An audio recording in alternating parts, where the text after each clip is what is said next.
Hey guys, एक बार फिर से स्वागत है आप लोग का टेकाड्रॉन पर। और आज हम लोग सर्वाइव करने वाले हैं 400 डेज हमारे ब्यूटीफुल से जंगल ओनली वर्ल्ड में। ये पीछे जो आपको इतना ब्यूटीफुल सा बेस दिख रहा है गाइस, ये ऑलरेडी हम 300 डेज के अंदर बना चुके हैं। अगर आपने सारे पार्ट्स नहीं देखे तो अभी जाकर प्लीज देख लो, आपको लिटरली बहुत ज्यादा मजा आने वाला है। और आने वाले 400 डेज गाइस बहुत ही ज्यादा स्पेशल होने वाले हैं, क्योंकि इन 100 डेज के अंदर हम लोग बनाने वाले हैं अपने लिए एक बहुत ही ऑसम सा नेदर बेस। उसके बाद हम लोग बनाएंगे एक जायंट सा पांडा हाउस, पांडा की हम लोग बहुत ही बड़ी स्टैचू बनाने वाले हैं। और उसके बाद गाइस फाइनली हम लोग एक बहुत ही बड़ा सा ऑटोमेटिक शुगर केन फार्म बनाएंगे, जो ऑलमोस्ट 3000 से भी ज्यादा per hour sugar cane produce करेगा। सो गाइस डे 301 शुरू हो चुका था, तो मैंने डिसाइड किया कि पहले मैं आप लोग को अपने बेस का एक छोटा सा टूर दे देता हूं। तो आप लोग देख सकते हैं हमारी विलेज की पॉपुलेशन कितनी ज्यादा बढ़ चुकी है, छोटे छोटे बेबी विलेजर्स भी यहाँ पर स्पॉन हो चुके हैं। और सामने हमारा जो वॉरियर का स्टैचू है गाइस, लिटरली बहुत ज्यादा अमेजिंग लग रहा है। और गाइज ये रही हमारी कैट, जिसका नाम हम लोग इन्हीं 100 डेज के अंदर रखने वाले हैं, वो भी आपके कमेंट से। और गाइज ये रहा वो आयरन गोलम, ये अभी भी मेरे से नाराज है और यहाँ पर अकेला घूम रहा है। और गाइज हमारे बाकी सारे पेट्स जो हैं वो हमारे एक्वेरियम के अंदर आप लोग देख सकते हैं आराम से चिल कर रहे हैं।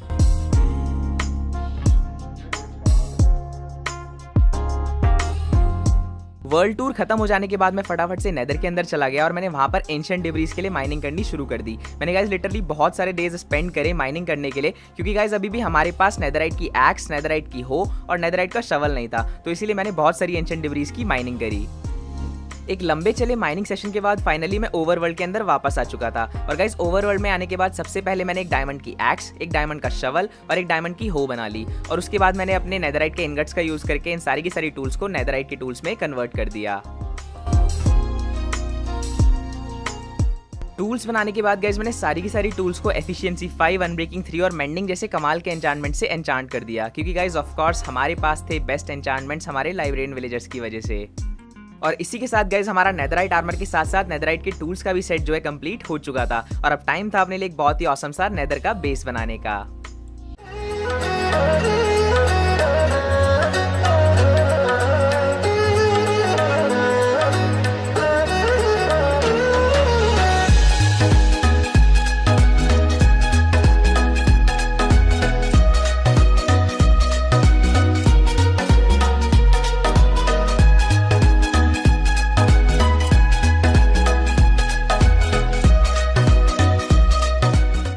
और गाइज फाइनली हमारा नेदर का बेस बनकर एकदम रेडी था। बट गाइज मैं आपको उसका टूर देता कि उससे पहले मुझे पिगलेंस ने और घास ने डिस्टर्ब कर दिया था, तो मैंने फटाफट से घास को निपटाया। और अब टाइम था आप लोग को अपने नेदर बेस का एक टूर देने का।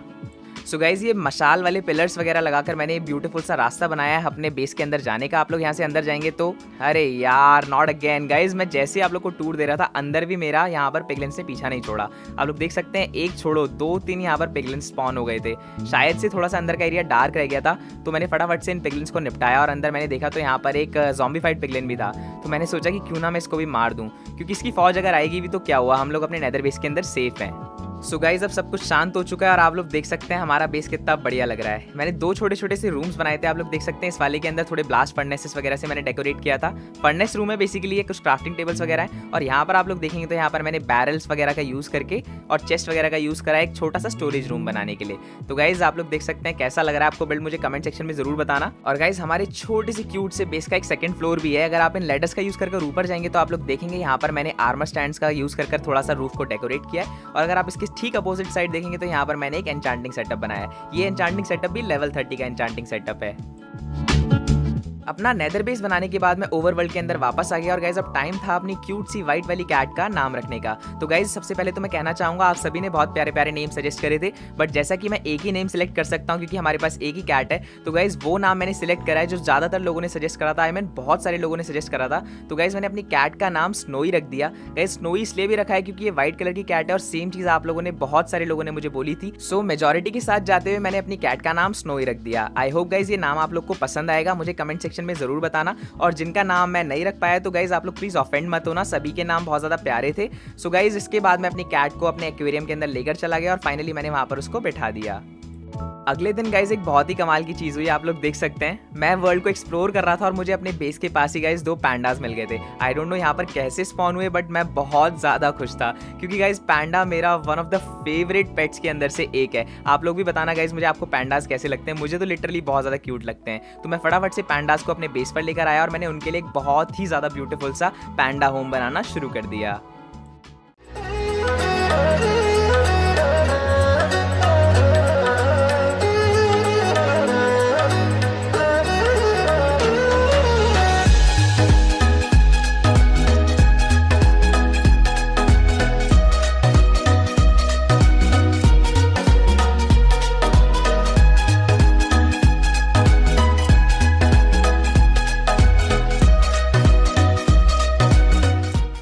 फाइनली गाइज हमारा क्यूट सा बेबी पैंडा बिल्ड बनकर एकदम रेडी था और मैंने पैंडास को भी उसके घर के अंदर शिफ्ट कर दिया था। और गाइज आप लोग देख सकते हैं मैंने मेलन्स का यूज़ करके बैम्बू बनाने की कोशिश करी है और लिटरली ये पैंडा बहुत ज़्यादा क्यूट लग रहा है। इसके बाद गाइज मैंने जाकर फटाफट से अपने पैंडास की ब्रीडिंग करा दी और एक बहुत ही क्यूट सा बेबी पैंडा वहाँ पर स्पॉन हो गया था। और गाइस सरप्राइज यही था कि आप लोग को इन तीनों पैंडास के लिए नेम सजेस्ट करने हैं मुझे कमेंट सेक्शन के अंदर। इस पैंडा फैमिली का हम लोग क्या नाम रखें, इनके बेबी का और इन दोनों कपल का हम लोग को क्या नाम रखना है, प्लीज आप लोग मुझे कमेंट सेक्शन के अंदर जरूर बताना। पैंडास की तो फैमिली शुरू हो चुकी थी बट अब टाइम था द एपिक एंडर ड्रैगन और विदर बॉस बैटल का। हम लोग एंडर ड्रैगन और विदर बॉस को साथ में स्पॉन कराकर उनके साथ बैटल करने वाले थे और उन्हें बीट करने वाले थे। तो इसीलिए मैंने फटाफट से लाइब्रेरियन वाली ट्रिक का यूज किया और थॉर्न्स 3 लेने के लिए तैयारी शुरू कर दी। बट गाइज मैंने जितना सोचा था इस प्रोसेस में उससे कहीं ज़्यादा टाइम लग गया। बट फाइनली हमारे पास थॉर्न्स 3 आ चुका था और आप लोग देख सकते हैं थॉर्न्स 3 लेने के लिए मैंने कितने सारे लाइब्रेरियन विलेजर्स बना डाले। गाइज जितने विलेजर्स नए पैदा हुए थे मैंने सभी को लाइब्रेरियन बना दिया था सिर्फ थॉर्न्स 3 लेने के लिए। तो गाइज मैंने थॉर्न्स 3 की इसके बाद बहुत सारी बुक्स खरीदी और जब मैं अपने आर्मर पर थॉर्न्स 3 अप्लाई करने गया तो मेरे को ध्यान आया कि मेरा लेवल बहुत कम हो चुका है। तो इसलिए मैं फटाफट से अपना लेवल बढ़ाने के लिए अपने स्केलेटन एक्सपी फार्म में चला गया। स्केलेटन फार्म में आने के बाद मैंने अपने ऑक्सीडाइज हुए कॉपर को चमकाया वापस से और उसके बाद मैंने काफ़ी सारे स्केलेटन्स को मारा और जैसे ही मेरा लेवल इनफ हो गया मैं वापस गया और अपने नेदरराइट के आर्मर पर मैंने थॉर्न्स 3 अप्लाई कर लिया। और गाइस अभी मैंने सिर्फ हेलमेट पर ही अप्लाई करा था कि हमारा एनविल ऑलरेडी ब्रेक हो चुका था। तो इसके बाद मेरे को ध्यान आया कि मेरे पास एक और एनविल पड़ा हुआ है हमारे एन्चांटमेंट सेटअप वाली चेस्ट में। तो मैं वहाँ से एनविल लेकर आया, मैंने एनविल लगाया और दोबारा से अपने बूट्स पर भी अप्लाई कर लिया। और गाइस इसके बाद हमारा लेवल एक बार फिर से बहुत ज़्यादा कम हो चुका था तो मैं फिर से अपने एक्सपी फार्म में चला गया अपना लेवल बढ़ाने। मैंने काफ़ी टाइम तक स्केलेटन एक्सपी फार्म यूज़ करा और अपना लेवल बढ़ाने के बाद मैं एक बार फिर से अपने बेस पर वापस आ चुका था और अब हमारा लेवल इतना हो चुका था कि हम अपने बचे हुए आर्मर पीस पर भी थॉर्न्स 3 को अप्लाई कर सकते थे।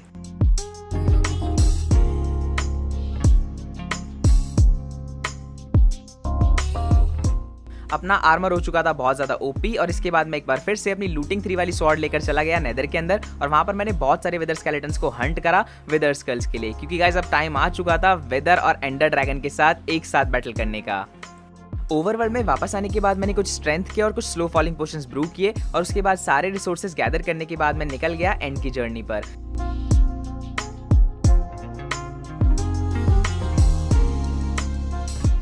फाइनली मैं एंड डायमेंशन के अंदर पहुंच चुका था और वहां पर पहुंचने के बाद मैंने एक एक करके सारे के सारे एंड क्रिस्टल्स को लगा दिया और अब एंडर ड्रैगन गाइस स्पॉन होने ही वाला था। आप लोग देख सकते हैं एनिमेशन शुरू हो गई थी और अब इसका मतलब है कि एंडर ड्रैगन स्पॉन होने वाला था। और मीन टाइम में मैंने फटाफट से वेदर को स्पॉन करने की तैयारी कर ली। मैंने सोल सैंड लगाई और उसके ऊपर एक एक कर वेदर स्कल लगाई और गाइज आप लोग देख सकते हैं हमारे सामने विदर बॉस स्पॉन हो चुका था। तो गाइस अब एपिक बैटल शुरू होने ही वाली थी। मैंने फटाफट से एक एन्चांटेड एप्पल खाया और विदर जैसे ही ब्लास्ट हुआ मैंने उसके बाद उस पर अटैक शुरू कर दिया।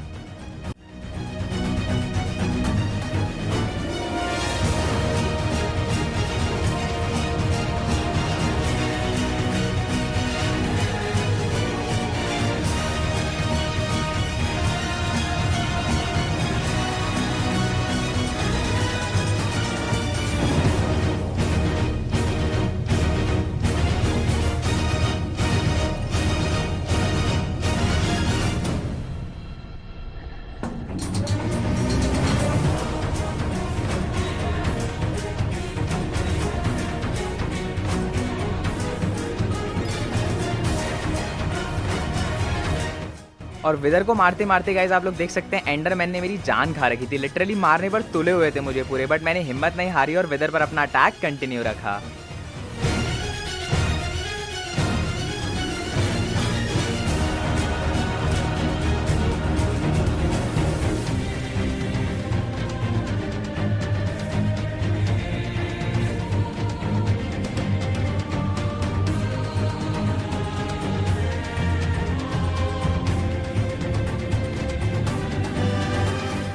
फाइनली गाइज काफ़ी देर चली इंटेंस बैटल के बाद मैंने विदर बॉस को तो निपटा दिया था, बट एक बहुत ही ज़्यादा वियर्ड चीज़ हुई गाइज। विदर को मारने के चक्कर में मैंने नोटिस ही नहीं किया, यहाँ पर मेरे को एंडरमैन फिर से परेशान करे जा रहे थे यार। मैंने फटाफट से वाटर बकेट डाली और एंडरमैन को मारा। हाँ तो गाइज मैं ये बता रहा था कि मैंने जब ध्यान दिया तो गाइज यहाँ पर एंडर ड्रैगन स्पॉन ही नहीं हुआ। ये कैसे हो सकता है यार, मुझे खुद समझ नहीं आ रहा था ये क्या हुआ, कोई ग्लिच था या क्या था। बट फिर मेरे को रियलाइज़ हुआ शायद विदर ने उसके कोई टावर को ब्लास्ट कर दिया होगा या कोई डैमेज कर दिया होगा, शायद इस वजह से कोई प्रॉब्लम हो गई और हमारा एंडर ड्रैगन स्पॉन ही नहीं हो पाया गाइज़। तो गाइज़ ये बहुत ज़्यादा सरप्राइज़ की तरह था मेरे लिए भी, बट एनीवे अब क्या कर सकते हैं। तो मैंने थोड़ा सा एंजॉय करने के लिए एंड क्रिस्टल्स को अपने परफेक्ट एम से डिस्ट्रॉय करना शुरू कर दिया। एक के बाद एक मैंने काफ़ी सारे एंड क्रिस्टल्स को डिस्ट्रॉय किया और उसके बाद मैं फाइनली ओवरवर्ल्ड में वापस आ गया।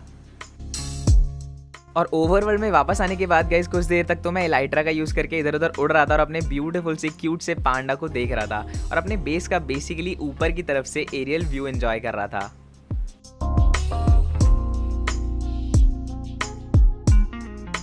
इसके बाद गाइज मैं चला गया एक बहुत ही लंबे माइनिंग सेशन पर और लिटरली गाइज मैंने बहुत सारे दिन तक सिर्फ माइनिंग करी डायमंड्स के लिए और प्रेशियस ओर्स के लिए, क्योंकि गाइज इन 400 डेज के अंदर मैं चाहता था कि जितना ज़्यादा रिच हो लिया जाए उतना ज़्यादा कम है। तो गाइज लिटरली मैंने बहुत दिनों तक माइनिंग करी और जितने ज़्यादा हो सकते थे उतने ज़्यादा मैंने डायमंड्स कलेक्ट करने की पूरी कोशिश करी।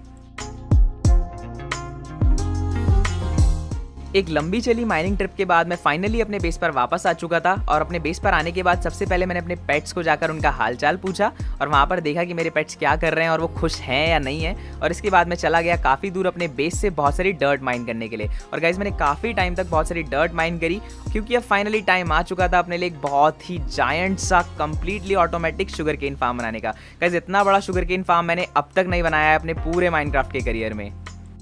सो मैं डर्ट कलेक्ट कर वापस आ चुका था अपने बेस पर और अपने बेस पर आते ही मैंने फटाफट से अपना ऑटोमेटिक शुगर केन फार्म बनाना शुरू कर दिया।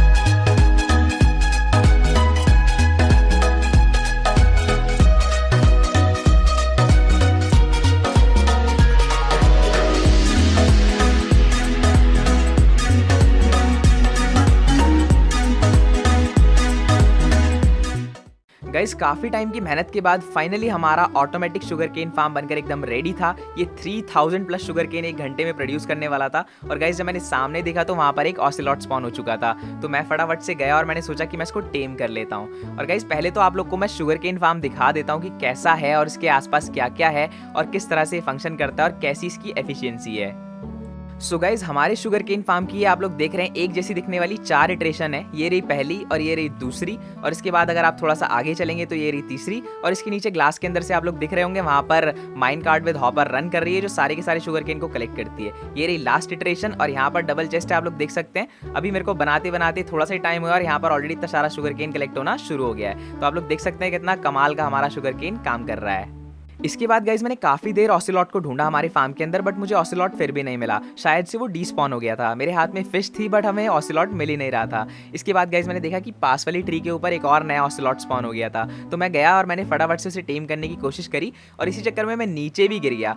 बट इसके बाद गाइज मुझे ध्यान आया कि ऑसिलॉट को टेम कर ही नहीं सकते हैं। माइनक्राफ्ट के नए वर्जन के अंदर हम लोग ऑसिलॉट का खाली ट्रस्ट जीत सकते हैं, उसे कंप्लीटली टेम करना पॉसिबल नहीं है। और गाइज ऑसिलॉट को टेम करने के चक्कर में मेरे ऊपर ज़ॉम्बीज़ की पूरी झुंड ने हमला कर दिया था जो कि हमारे ऑटोमेटिक शुगर केन फार्म के एकदम नीचे स्पॉन हो गए थे। यहाँ पर काफी सारा डार्क एरिया था तो इस वजह से शायद बहुत सारी मॉब स्पॉन हो गई थी। और गाइस द नाइटमेयर, मेरे ऊपर गाइस बेबी ज़ॉम्बी ने भी हमला कर दिया था और एक पल के लिए तो मुझे लगा कि अब मेरा कहानी यहाँ पर खत्म हो गई। बट किसी तरह से मैंने उन सारे के सारे ज़ॉम्बीज़ को मार गिराया।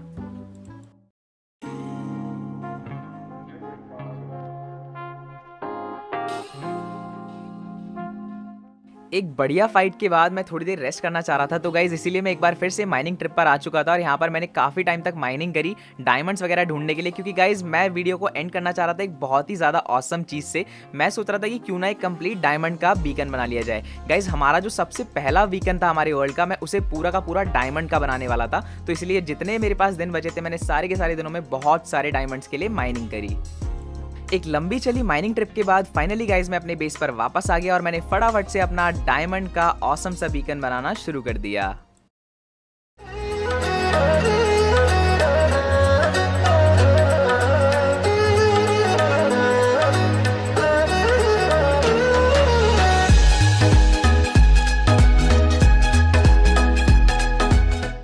और इसी के साथ गाइज हमारा फुल डायमंड का बीकन बनकर एकदम रेडी हो चुका था और हमारे वर्ल्ड के 400 डेज भी हो चुके थे कंप्लीट। तो गाइज इस वीडियो का लाइक एम भी मैं 10K रख रहा हूँ। मुझे आप पर पूरा भरोसा है कि आप जल्दी से 10,000 लाइक्स पूरे करा देंगे। और गाइज आप लोगों से एक और रिक्वेस्ट है, हम जल्दी 100K की फैमिली क्रॉस करने वाले हैं। तो फटाफट से आप लोग अगर चैनल को सब्सक्राइब नहीं करके रखे हो तो फटाफट से चैनल को सब्सक्राइब कर दो और मेक श्योर कि आप बेल नोटिफिकेशन भी दबा दो, सो दैट आपको मेरी आने वाली वीडियोस की नोटिफिकेशंस मिलती रहे। मैं आप लोगों से प्रॉमिस करता हूँ कि आप लोग के लिए ऐसा एंटरटेनिंग कंटेंट हमेशा लाता रहूँगा।